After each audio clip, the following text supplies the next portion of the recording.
we're doing that. And then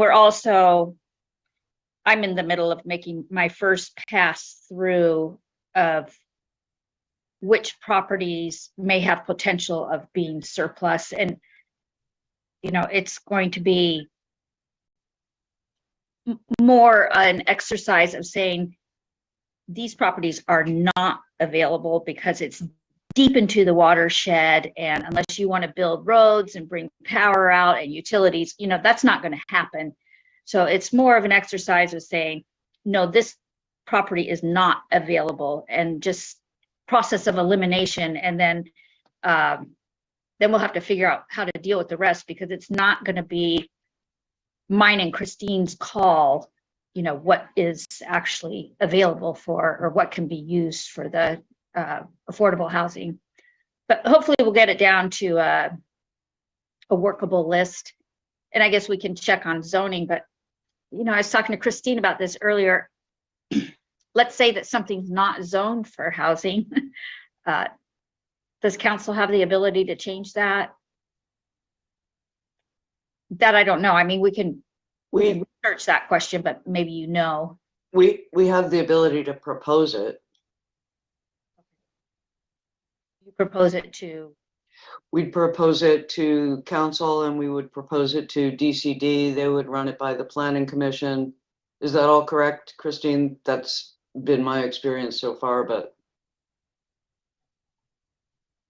Yeah, and I also understand that there's also a comp plan update underway through next year.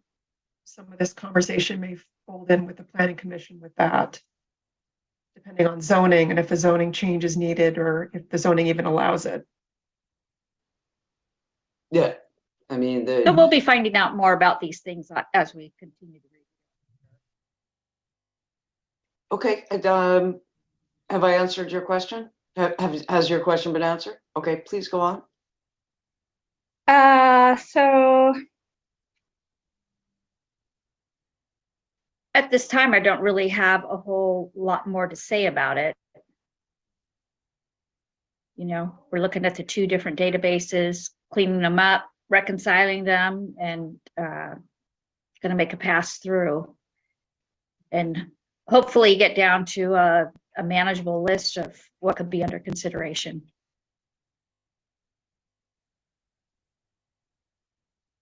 Okay. Does anyone have a comment on that? Comments, questions, etc.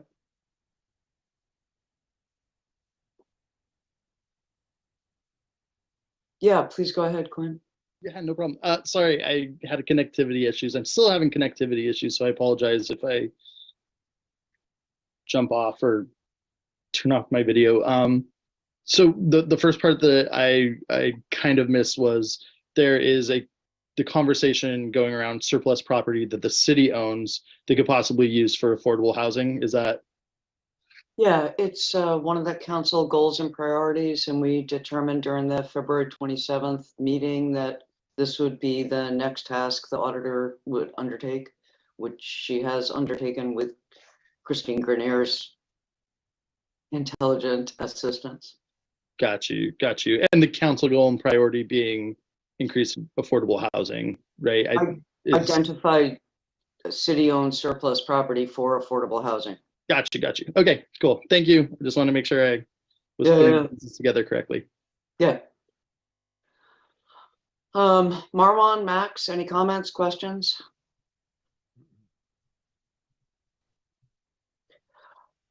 Okay.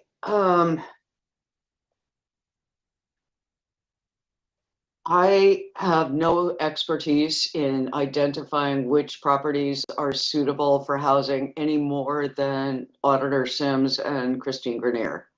Obviously, if it's in the middle of the watershed, we don't want to be developing there. I would like to take this to council, probably not this Wednesday, but the following one, but the following study session 2 weeks and 2 days from now, and ask council how they want to proceed. But it seems to me it would be useful if DCD were not so busy with the comp plan for the next 18 months. I would take it to them. But another possibility, and I'm turning to the rest of you, is to show it to the Kitsap Coalition Housing Task Force, specifically BHA, which has, shoot, I've written down the figure, but it's literally hundreds and hundreds of Section 8 vouchers that are available for affordable housing, if such affordable housing did exist. So I'm trying that out on you to see what you guys think of it. Yeah, Jenny, please go ahead. Well, my plan was, after Christine and I make our first pass through and eliminate the obvious properties that simply aren't available, that we would go to the department heads, because each parcel is identified or is associated with a department. So whether it's parks or utilities or whoever it was. So I thought that we would work with those department heads to further whittle down the list. And then we could see where we're, I mean, my suggestion would be to see where we are at that point. So Marwan, I see you. I'm just going to do one follow-up question and be with you.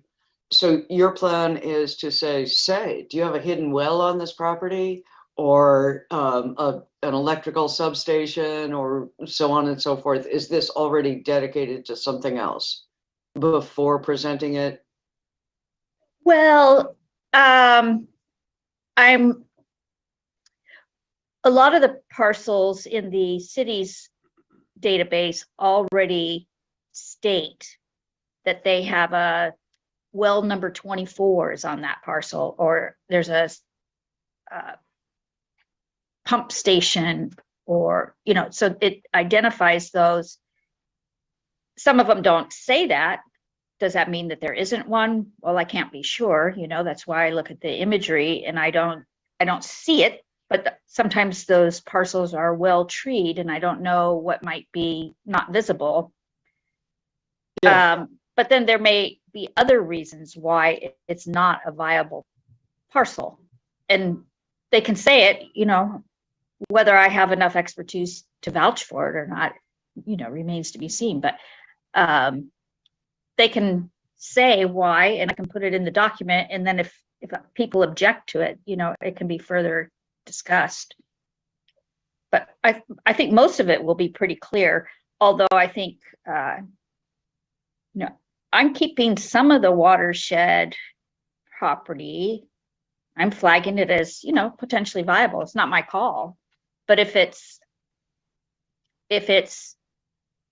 right on the old Belfair Highway, for example, and it's far from the Lake Union Reservoir, you know, maybe it's viable. I'm not. There's also watershed property that's over on Highway 3 near the industrial area. You know, it's well away from, you know, I don't know what the criteria was yet for saying this is watershed property and for preserving it as watershed property. We have sold some watershed property in the past for development. Okay, Marvin, I'm going to crave your indulgence for just another 30 seconds. As far as I know, watershed property is not up for development, and in the past year, council rejected a proposal to develop on the edge of the watershed. Yeah, so it would be of use if I were to go to council and get a firm yay or nay on that, and a definition of the boundaries of the watershed. Well, Thank you, Marwan. I mean, that's one way to do it. I was planning to, once the list is created and we have identified the reasons of why we're saying these various properties are eliminated, to group them together.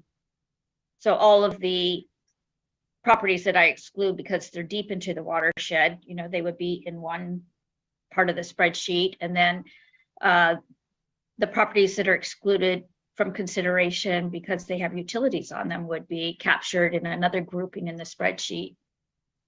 and then we would have what's remaining, and, you know, we could identify that it's on the edge of the watershed or whatever, and then, you know, you can make your decisions when you see it, if you want. I mean, however you want to do it. Okay, But that would, I'm gonna step back for a second because I've been begging Marwan to be patient like 3 times now. Welcome, Vice Chair McDaniel. Please go ahead, Marwan. Oh, no worries. It's a learning experience for me. So, can you share why did council decide not to build on the edge of the watershed?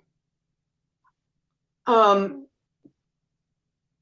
the best of my recollection, this was within 300 feet of a tributary of the Union River. Even though the property was degraded, it was a Quinn, please check me if I go off the track. It was a multi-property, you know, it was going to be a number of houses. That was the first phase, and then there was going to be an additional number of houses.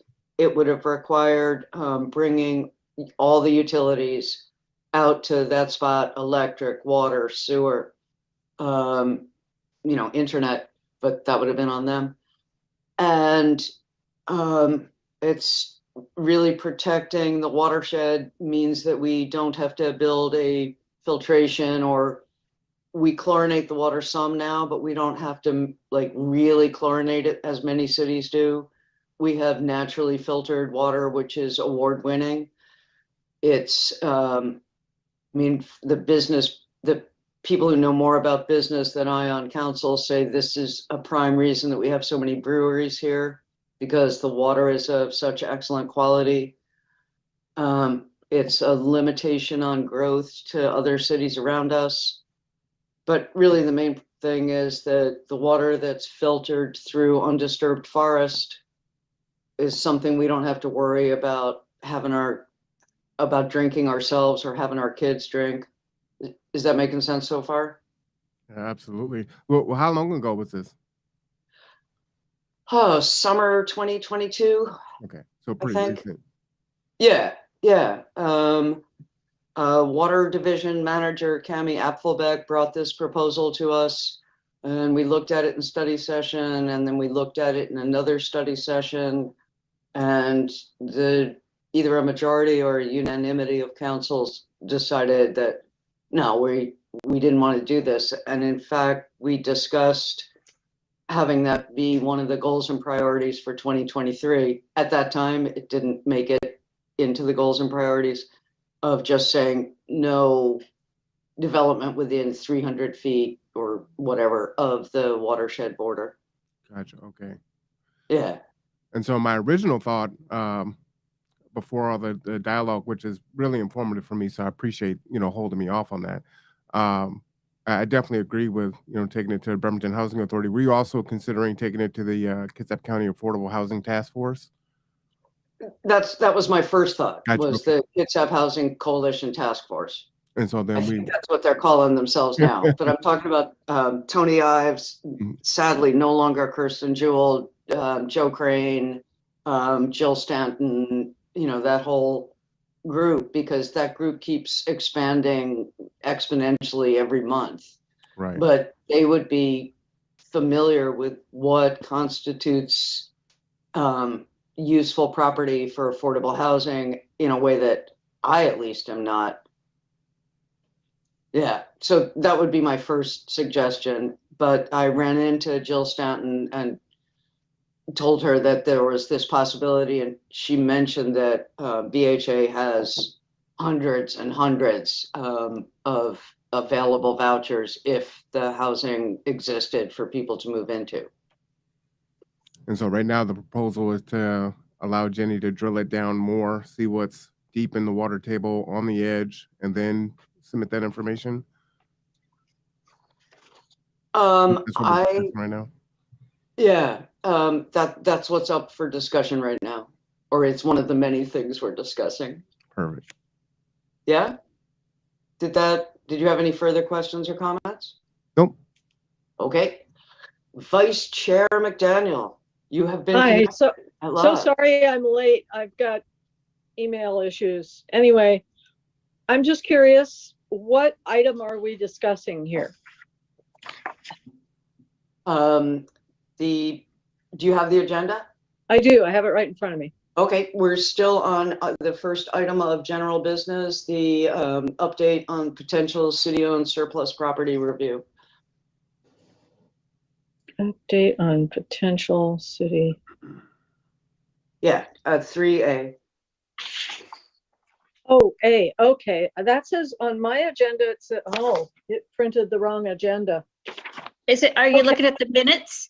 I get it. Yes, I was. Thank you very much. Okay, Not got look it. at the minutes. Thank you. No, I won't. Carry on. Never mind. Okay. Did you have any further questions? Marwan, Deborah, you guys, Marwan, you still have your Good. hand? I'm good. Okay. Jenny, doing it the old school way. So, I mean, I typically would go ahead and include these other properties, you know, the ones that I think could possibly be used for housing, and then let council say no, rather than at the committee level, you know?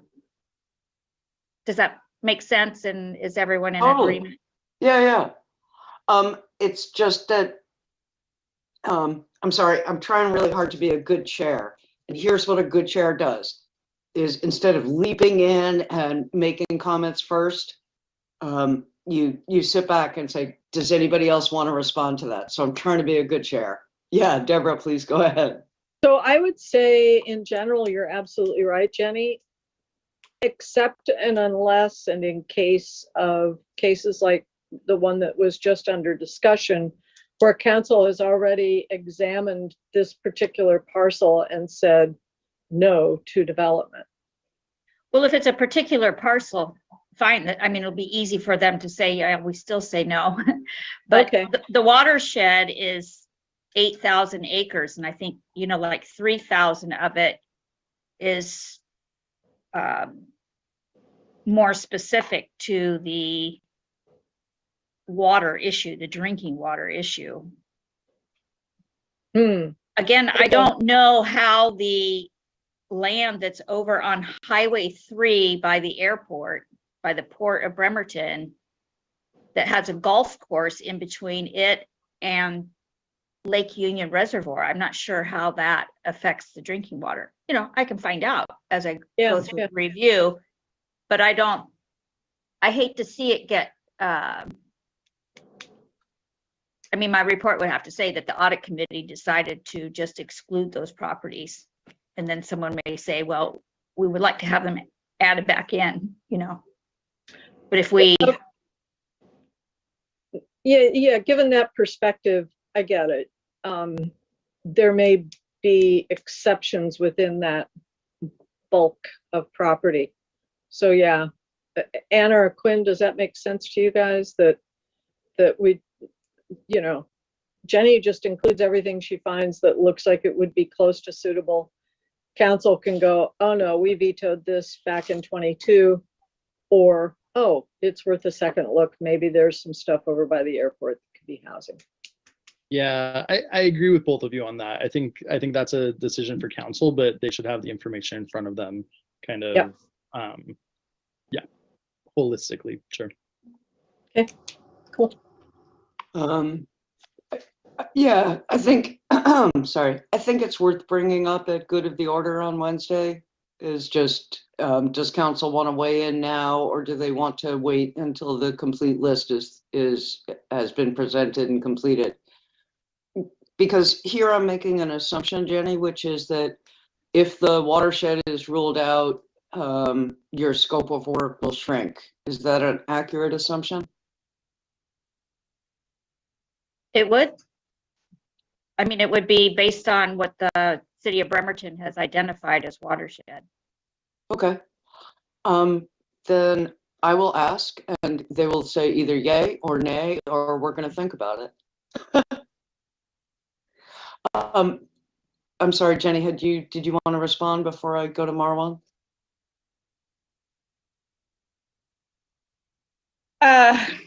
No, Or- I'll withhold. Okay, I'm listening. No? Okay. Marwan, please go ahead. Are there any technologies that we know of where we can still preserve the watershed? Uh, Has that I, been I do not understand your question. So the city council said we're not gonna build on the edge. You talked about the breweries and fresh water and all that good stuff, right? Is there any technology that exists out there that city council has looked into, or the city of Bremerton to say, hey, we could use this technology here, and this would allow us to build where we could still preserve that watershed? Well, here's something where I have a small amount of professional expertise. We can build a filtration plant and a treatment plant, and we can staff that filtration plant, and we can staff that treatment plant, we can maintain it, and we can pay an annual maintenance on it. It's very much more expensive than what we have, and in general, it's less successful. What do you mean less successful? In general, water that passes through a treatment plant is not as good as water that comes from undisturbed forest. Gotcha. Okay. I'm just wondering what the calculus is in weighing the unhoused and unaffordable housing versus the opportunity to Is- increase units. Yeah, is the bulk of those city parcels in the watershed, Jenny? I couldn't answer that from the top of my head. I would say number of parcels, no, but the size of the parcels, some of them are 600 acres. So size-wise, they probably have it. I do hate to see the scope get limited. I want to make that clear. Okay. If council, I'm not saying I'm a proponent. I'm not a proponent of cutting in the watershed to do housing, but I think that it's important that people see where the watershed is butting up to other developments so that they make an informed decision. I don't think that the scope should be limited, and they should just make an informed decision. And if they want to make the decision to continue to protect all of the watershed, then that's great. But I think it should be with full disclosure. That's all. I'm just waiting because, are you done? I'm done. Okay. Quinn, please go ahead. Great. And I want to be sure that I'm understanding the scope of this conversation right now as well. When the council goal and priority of identifying city properties for affordable housing was put on, in my mind, and maybe this is my misunderstanding, that was developed structures that are empty, not undeveloped land that then council would develop housing upon. Because I don't think that, we don't have the money for actually becoming a developer. That's my recollection of the conversation. So I guess I'm confused between, are we looking at property as undeveloped land, or are we looking at property of buildings that are no longer in use that could be converted? I'm just going with Marwan, hang on, I'll be with you. I'm just going with what council wrote down, which was city-owned surplus property. This is a pretty common thing for cities to do, is to do a public-private partnership with a developer. The city contributes the land, and the developer creates the housing. Got you. So we're talking about land for partnership. Got you. We're looking at both. Yeah. In an ideal world, the city would have mass quantities of money and could create public housing and ensure affordable housing for Bremertonians into perpetuity. Right. We don't Right, have. like, and that's what I just wanted to nail down, because I think our entire operating budget was like 150 million or something from last one, and that, you know, isn't really going to get much, even if we cut all things. But it makes sense now that you're talking about partnerships. Got you. Yeah, I mean, this would be our contribution because the land is so expensive. Before I go to Marwan, okay, Marwan, please go ahead. You just answered my question. Thank you. Excellent. Okay. Okay. How is this with the rest of the committee? I'd just like to provide an update on where we are to the council on Wednesday because I'm delivering the audit committee report. Everybody's okay with that? Okay. I defer to Jenny. If she's fine with it, then I am. Okay. Jenny and Chris. Great. Okay. And Good. I'd also like to make sure at that time, because Quinn has brought it up, that we are talking about property that has buildings and property that does not have buildings. Yeah, the description on our work plan, I think, is pretty clear. Surplus properties that could be used to develop affordable housing units in partnership with other public or private entities. So that could be existing buildings or vacant land or land with an inappropriate building on it. It's anything we own that we consider surplus, right? And that would be appropriate for housing.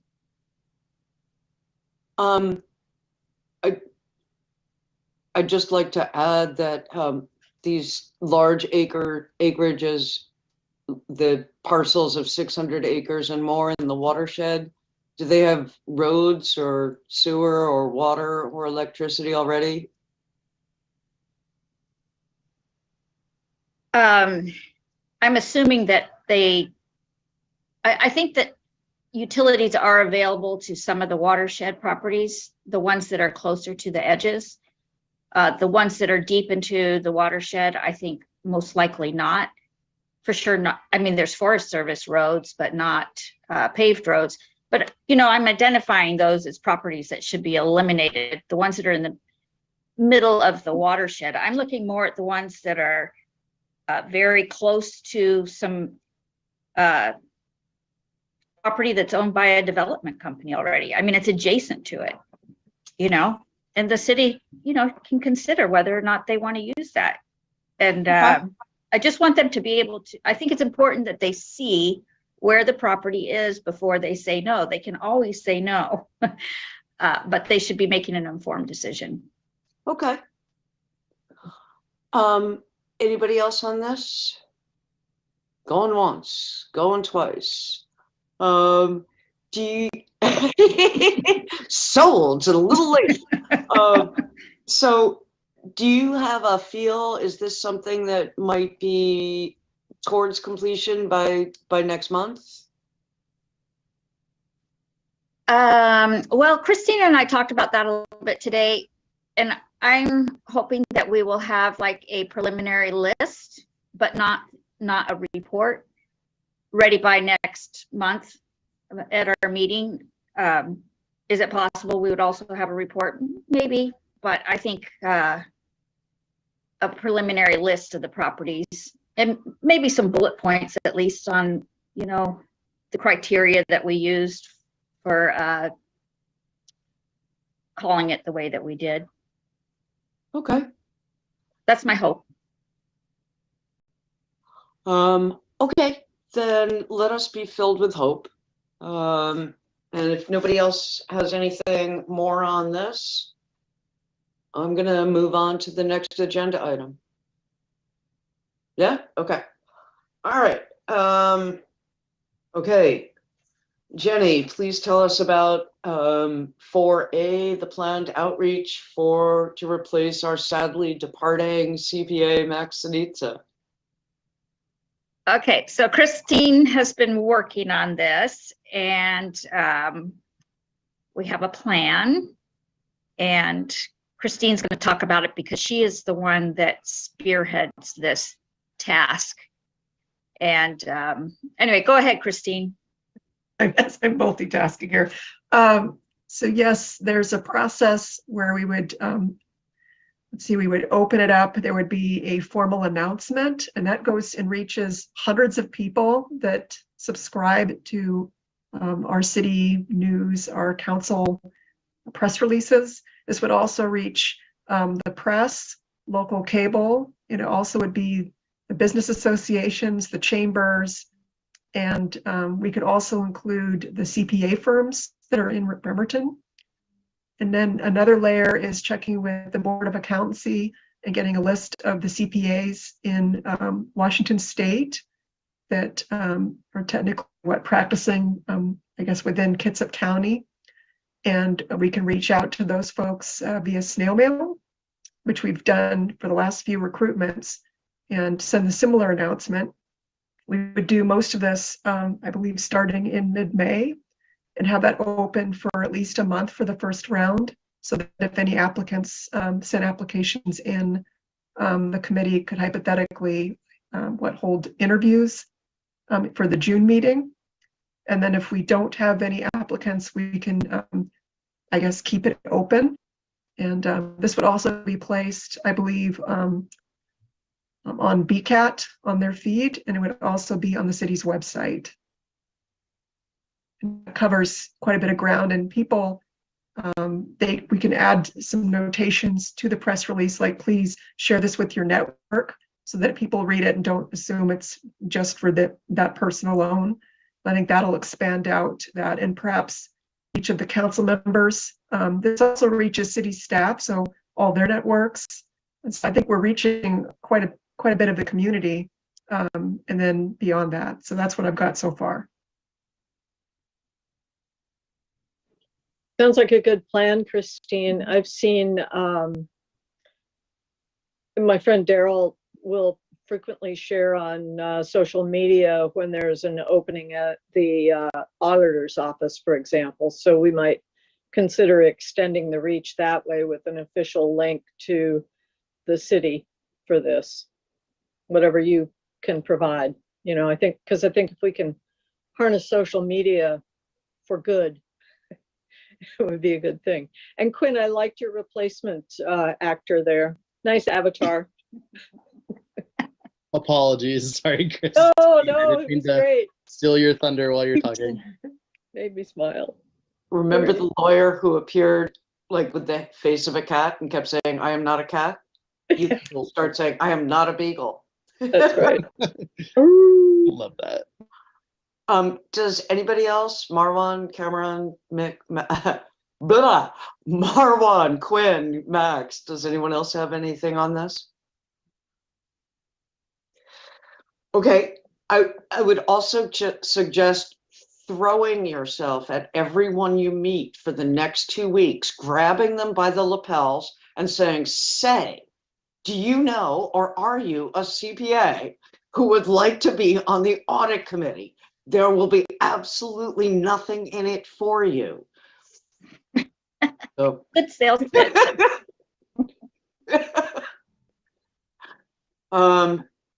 because it's really valuable to, I mean, apart from the fact that the charter calls for it, it's really valuable to have different CPA viewpoints on the committee. Is that accurate? That's been my impression, but am I a CPA? No. So CPAs, is that accurate? I think that's accurate. I think it's good.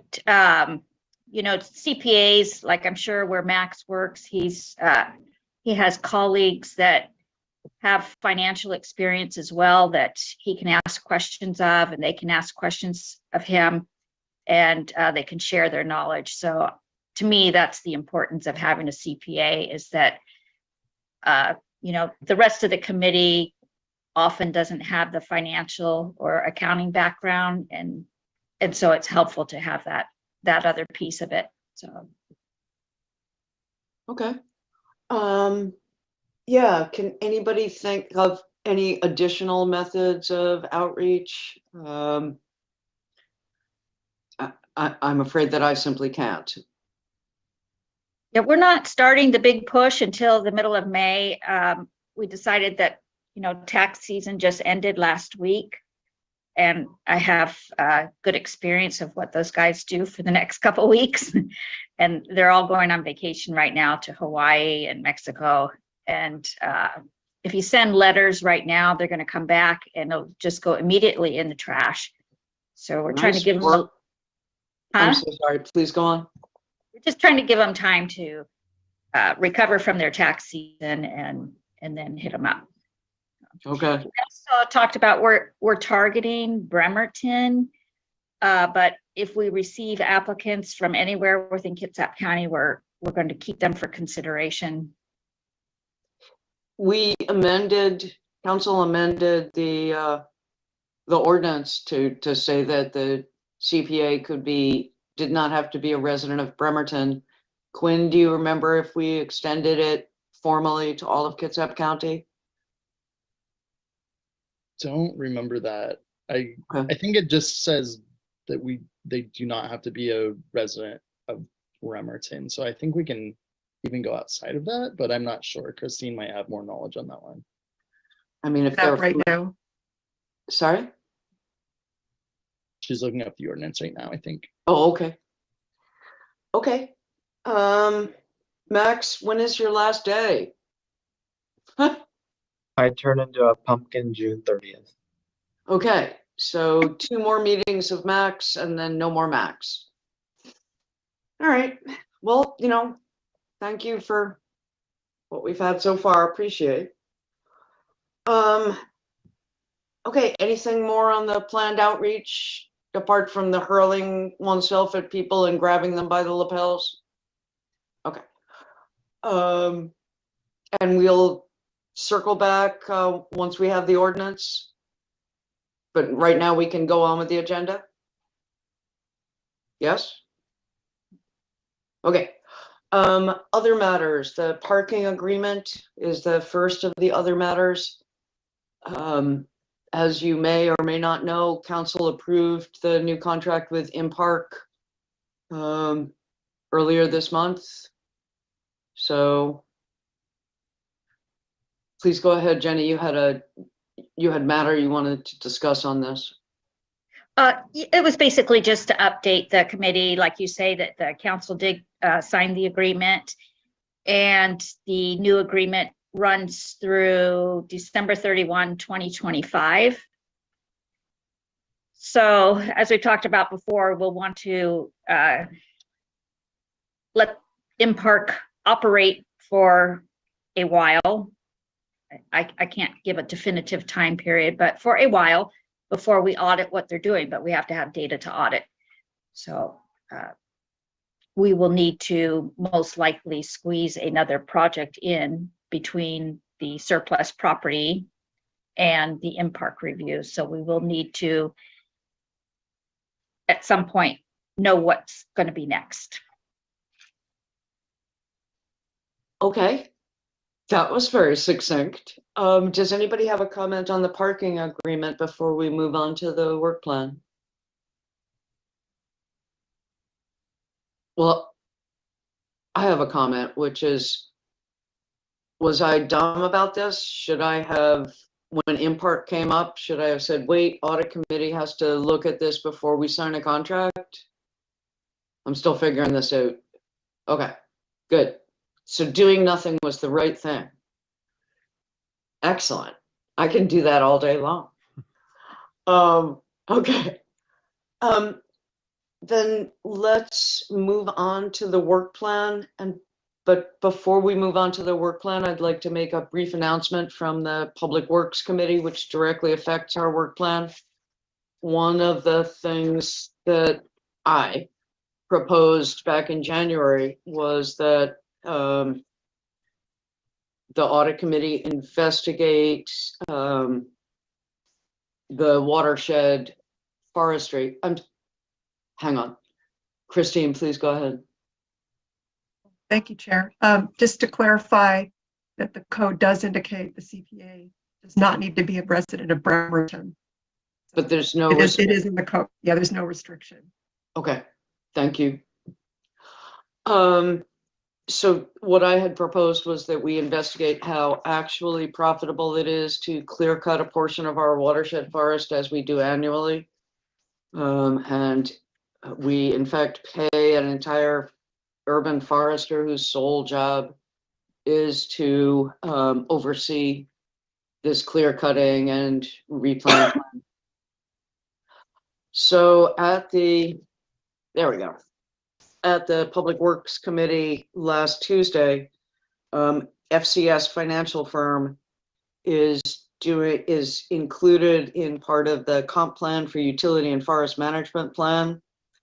That's going to be done by Mason, Bruce, and Gerard. Sorry for all the detail.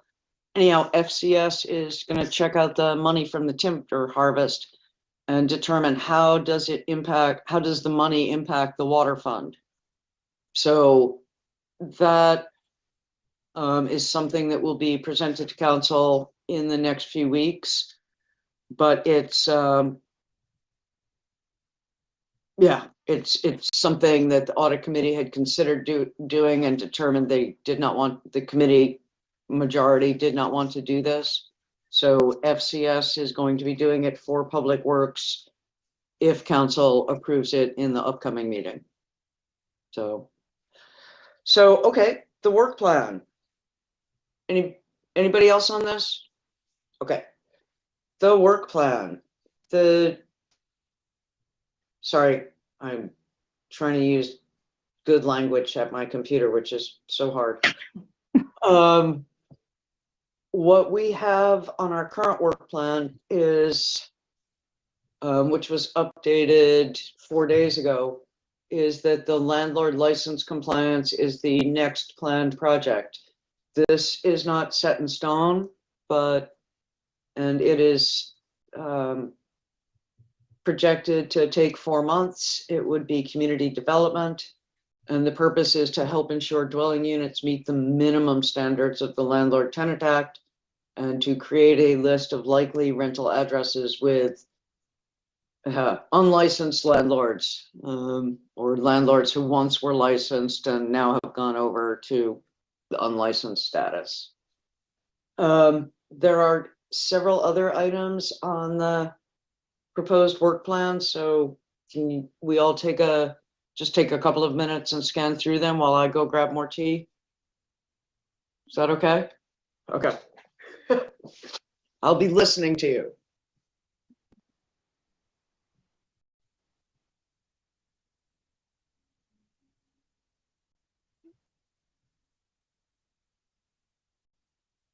While Anna's away, Jenny, do we not have data from IMPark right now? I mean, I get that we want to let them execute against this contract, but do we not have prior data that we could also use?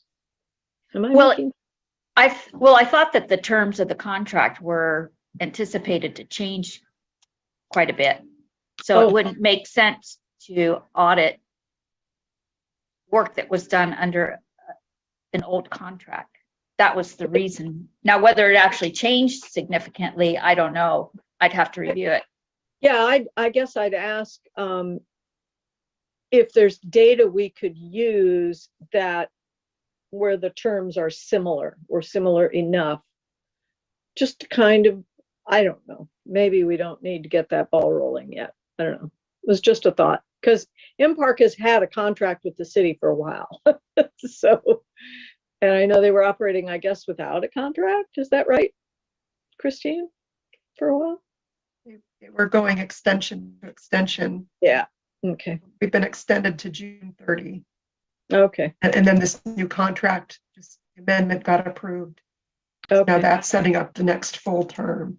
Got it. You're correct. There would be data, but my understanding is from this current contract and the new one, there may be slight modifications to the parking enforcement, the zones.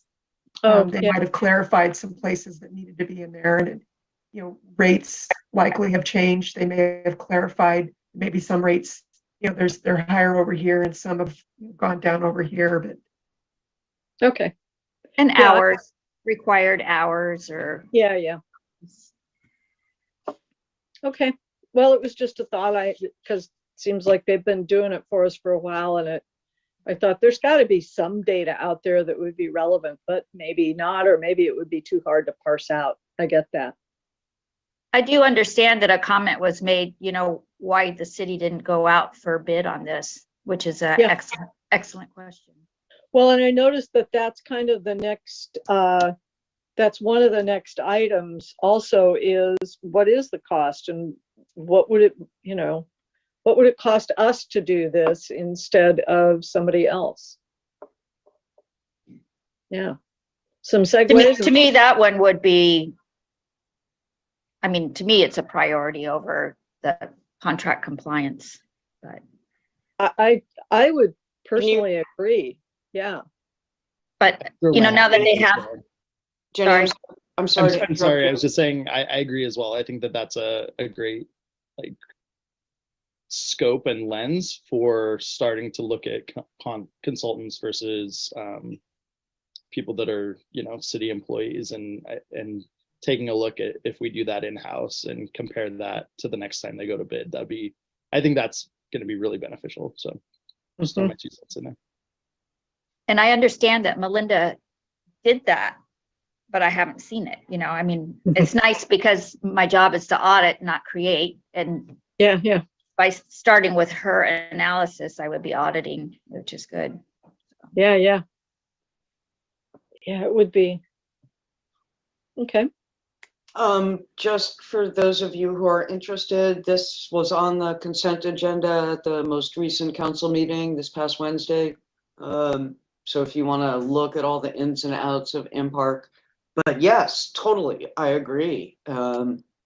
The rule of thumb is 3 to 4 times. The cost is 3 to 4 times as much when a consultant handles it as when you do it in-house. And that's per the Director of Public Works and Finance Director, Mike Riley. So, yeah. Okay, how can we be of use at this point?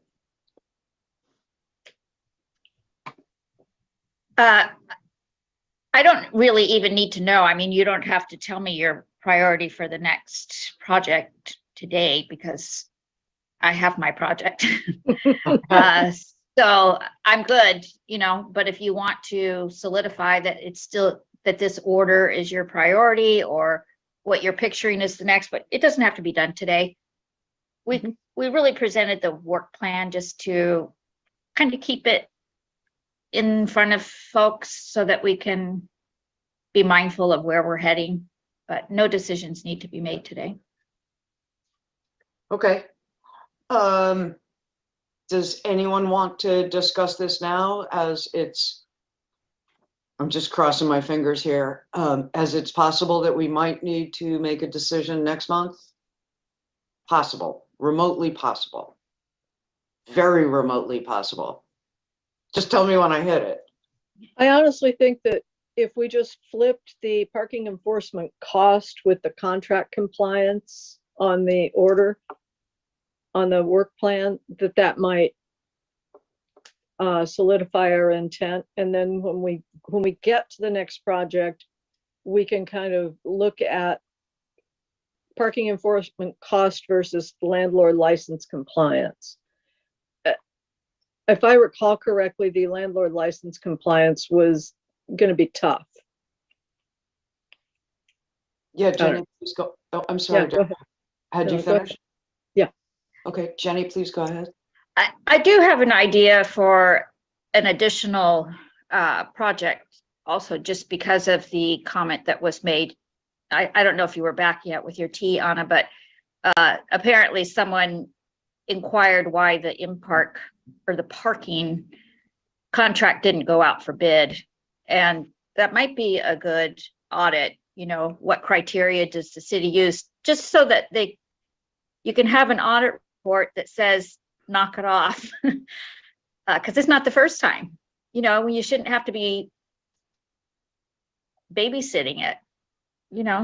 They should know that they need to be going out for bid and not just giving it to the same vendor every time. There's reasons for going out to bid in my mind, the primary reason is to get a competitive bid to save the city money. So that's one idea. I'm not saying that it has to be a priority, but again, to me, it might give council a stick to say, knock it off. You need to start going out for bid. Mhm.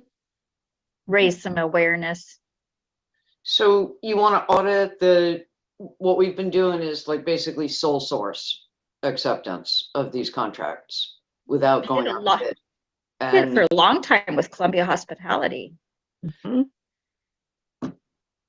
Okay, let's just stay with Impark for a second before moving on to Columbia Hospitality. How long, Jenny, how long have we been simply renewing the Impark contract? Oh, I'm not sure. Christine, do you happen to know? They've been our provider.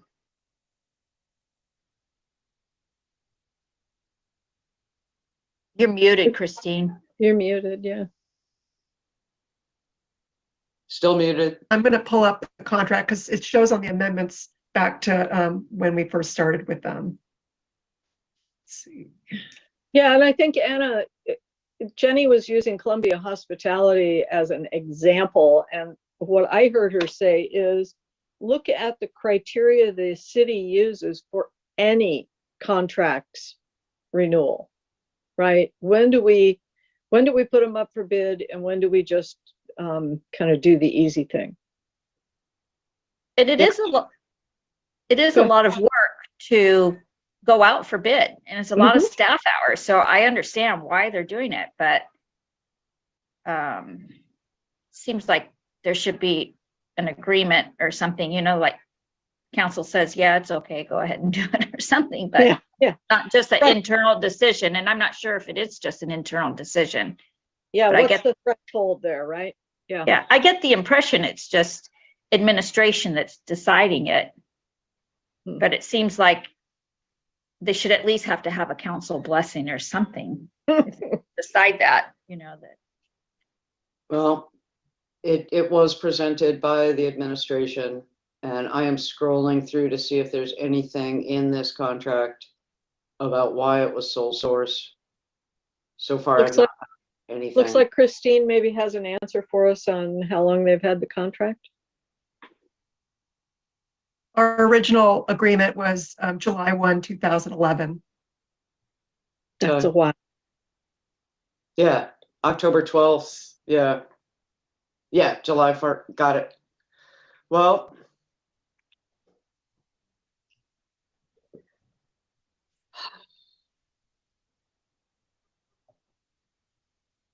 Did it go out for bid at that time?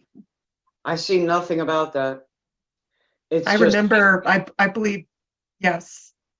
changes to cost of service remain within the 2023 budget, so.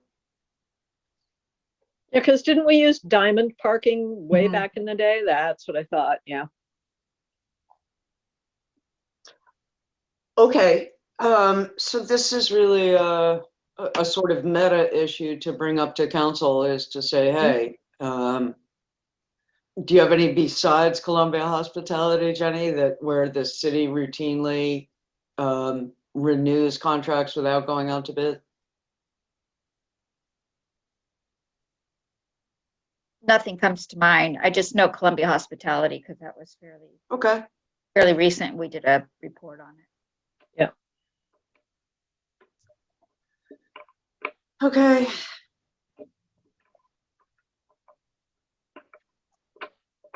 Everybody goes into this work for the drama.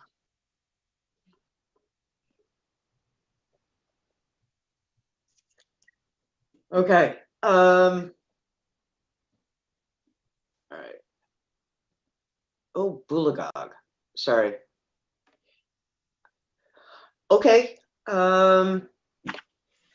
Would it be of use to this committee to get more details on why we want to compose a database of landlord license compliance? Because in my recollection, it's more than just trying to ensure some basic habitability, like, buildings that aren't going to catch on fire and aren't like so infested by mold. I know in my district, I've knocked on doors where it's like the mold just literally rolls out from under the door. But I believe that there are other reasons as well. Would it be of use to the committee if we had that information for me to email it to all of you? Yeah, Marwan, please go ahead. Oh yeah, that would be beneficial to me for sure.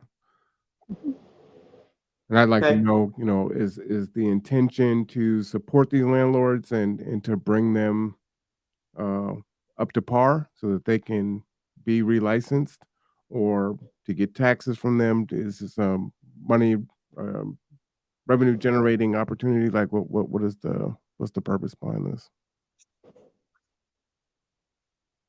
Recollection is that it was all of the above, Marwan. Oh, okay. Right, that we'd let landlords know when they had properties that didn't meet those minimum standards and give them an opportunity to fix it up, and also to uncover landlords who aren't appropriately licensed for all their properties in the city. Gotcha. Okay.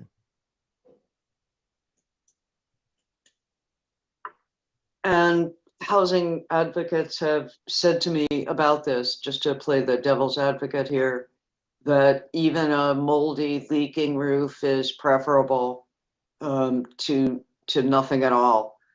Oh, yeah. And I just think that's such a miserable reflection of the way life is conducted. But I have looked at least one property in my district that was literally a fire hazard waiting to happen. It was just, oh my gosh, they've been really, really lucky up until now. So I understand, and I have lived in, substandard housing where the cockroaches and the mice frolicked. But that was better than having no roof. But some of these places are just wow. And it's also, yeah. So let me find out if there's additional stuff, and then I will email it to all of you. But the intent really is to make sure the tenants aren't getting chiseled, that they're, for their rent, that they're getting a square deal. That's not formal language, but that's my understanding of it. Well, and I think they use the revenue from the landlord licensing to enforce the standards, for keeping the properties up. So I think that's how the whole circle goes. Well, unless they've changed it since 2019, each landlord who has property in Bremerton has to apply for and receive one license which covers all of those properties.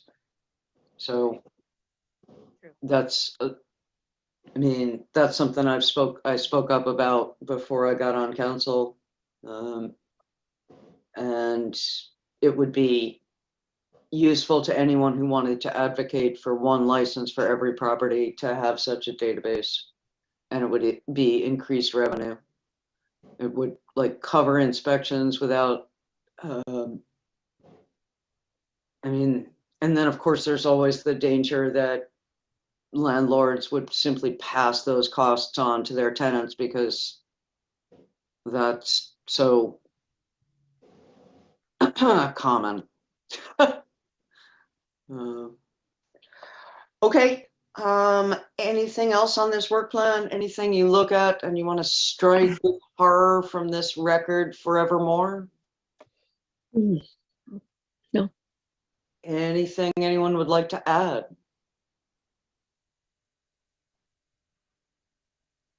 Did you want to consider adding, looking at how the city determines whether it's going to go out for bid or just continue to renew? Yeah, I thought we had agreed that we would add that somewhere in there, wedge it in there somewhere.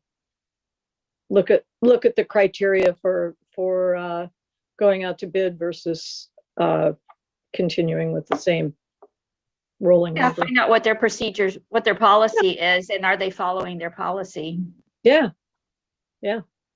Okay, can you I give me like it. that, I'm sorry, please go ahead.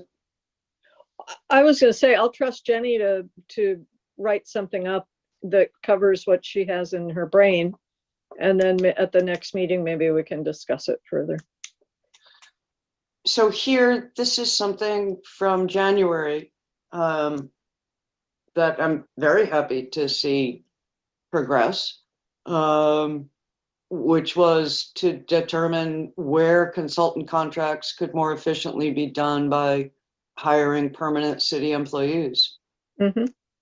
Okay. Reading from left to right on my screen, Marwan, Deborah, you're in favor of it. Max, Quinn, Christine. Yeah? Are we in favor? Yeah. Yeah? Great. Because in case anybody wants to hear my 4-minute rant on why permanent employees add loyalty and historical knowledge. No, All right. no, we're already after 6 o'clock. I offered you this treat and you refused it. Fair enough. Okay. Anything else on the work plan? Okay, I'm going to be reporting to the city council on Wednesday. I will tell them that we are going to be near a first draft of the parcels suitable for affordable housing after next month's meeting, that we will be close to it, and that we are considering and planning to add to the work plan both auditing sole source acceptance of contracts like Impark and Columbia.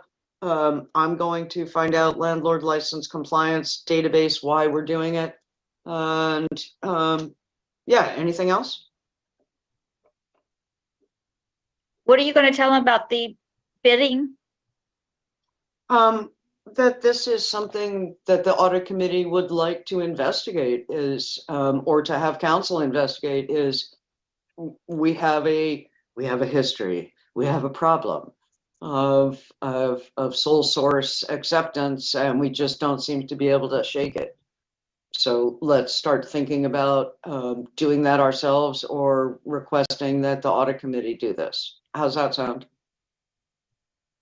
Yeah?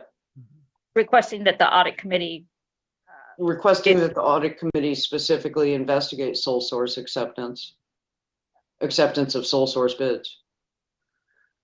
Although I have to say, at least in public works, on quite a few bids that have come through, there's only been, like, they've sent out RFP with you in a second, Quinn, and there's only been one respondent, like 15.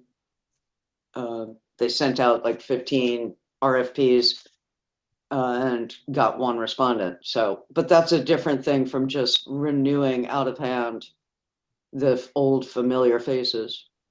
well, there should be more than one respondent, so Yeah. that could warrant some attention also. Where are they advertising? Are they Mhm. getting the word out appropriately? Okay. Have there been problems in the past of one vendor always winning the bid? Or, I mean, it could warrant some. Okay. Thank you. Yeah, Quinn and then Christine. Sure. I was just going to say, and I think like framing it in a way where we are inquisitive Mhm. rather than like accusatory is really important, because I don't know, if our RFPs went out or if there, wasn't other folks, or if what the rules are around that. So I think being inquisitive first around that, and then determining if we need that audit based on those answers, I think is the way to do it. I don't want to accuse staff of not doing something properly if that's not the case. You don't want to go all Dreyfus affair on it? I'd like to avoid it. I don't know that reference, but the Jacques concept. Hughes! Oh, there we go. Okay, Quinn, you're done? Okay, Christine, please go ahead, and then Deborah. Quinn, you Christine, we Quinn? can't hear you. Christine, we can't hear you. hear me now? Yes. Yes. Thank you, Quinn. You went where I needed to go. So I had noted not so much about sole source, but more about looking at the criteria for a bidding process. So looking at bidding overall so that it's not specific to just the parking contract or Columbia Hospitality. It could be just citywide. What's the process in place? What are the policies? And then across the board, are we following those policies? That's what I noted on my end. Thank you. Yeah. Just clarifying question before we move on to you, Deborah. It's still called procurement, whether we're procuring goods or services? Christine? Christine, is it still called procurement, whether we're I see you, Max. In some of the policies, yes. Okay. Thank you. Deborah, then Max. Yeah, just concurring with the last two speakers that I think rather than posing it as the city has a problem, we just say, you know, this is something we've noticed, in Park being the most recent.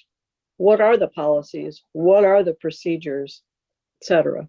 So that it's, as Quinn so nicely put it, a matter of curiosity, not accusatory. Okay. Yeah. All right. So we want to look at the criteria for bidding. What are the policies for sending out RFPs? Is that correct? Well, I think it's what are the criteria and policies when contracts are nearing their expiration date? You know, how do we choose whether to renew with the existing vendor or put something up for bid? Max, you've been really patient. I'm probably saying something you want to say. Yeah, let me call on Max. Max, please go ahead. I was just going to add, perhaps maybe we just add, the last two contracts, which I'm assuming this falls under, that have, been up for renewal. That way we don't accuse this one in particular, but it kind of just falls into scope. Yeah. Okay. So you were cutting out a lot, Max. So here's what I've got is we're looking at what are the criteria and policies for choosing to renew a contract as opposed to sending it out for bid. Here's my experience of city and county and state government is that every time a contract comes up for renewal, it's sent out to bid, unless they are providing like a part for a well that only that company makes. But is this just my experience, or have the rest of you experienced something similar?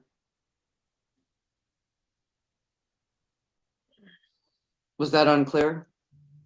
No. No. I would say that ideally that's what happens. I don't know if it's, all the time, but I think it should be the goal. You do have to weigh it against the staff time that it takes to do it, and that you may need to hire more staff in order to accomplish it. So as with many things, it becomes a balancing act. Maybe for contracts that exceed a certain threshold, you want to put in the extra effort to go out for bid. But to do every contract could prove to be burdensome, I think. Well, and there you get to what are the criteria, right? I mean, that's a perfect example of how do we determine, how do the various departments within the city determine whether to renew or put something up for bid.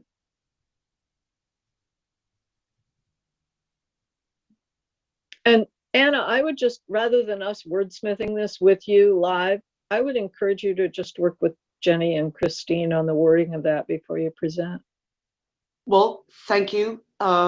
personally, because we Yeah. could talk about this for an hour and probably not come up with the perfect wording. Thank you. I found this discussion really fruitful and it really Oh, yeah. changed what I was going to say. So Good. in this instance, at least, I was very happy to hear all of these comments. Okay. Does anybody have anything further, like for good of the order, before I announce the next meeting and the adjournment? A deafening silence. I don't think so. Our next meeting will be May 22nd. I will send out to all of you just an FYI, please don't respond. The information about the landlord license compliance database. And hearing no objections whatsoever, this meeting is adjourned. Amen. Have a good one. Good night, everybody. Thank you. Thank Good you, night. everybody. Thank Have a you good one, all. everyone. Bye.